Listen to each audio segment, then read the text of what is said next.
The other side of what we experienced in these last 4 horrific years of media malfeasance is that they cannot even pretend to cover President Biden with any sort of scrutiny at all. And it's really, the sudden shift is really alarming, to go from their hysterical hatred for all things conservative to now doing profiles about Kamala Harris's tennis shoes and Joe Biden's love of ice cream. So and it's gross.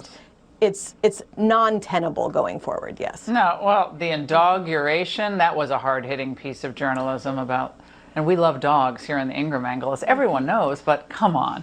Now, listen to how CNN's David Chalian described the scenery around Biden's COVID event today.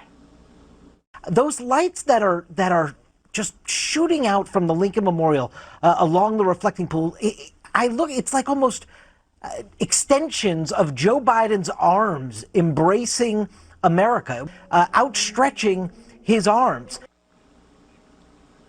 I don't even know what to say to that, Sarah.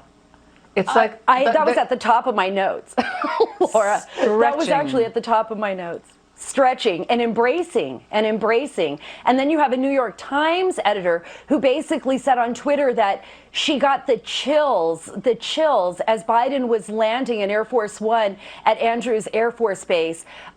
It's pretty obvious that the media, the mainstream media or the major media outlets are definitely walking side by side with Biden in the inauguration. They feel like they are being inaugurated.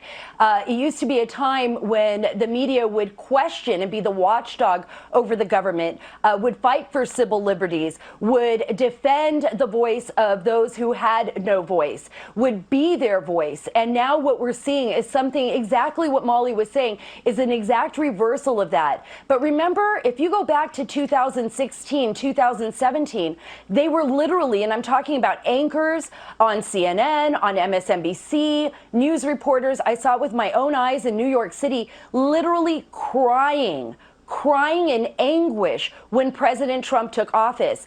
And now they're abandoning the 74+ million people that voted for President Trump. It's like they never learned their lesson, right? They were shocked in 2016 when he won, and they didn't understand why. They live in a bubble in Washington.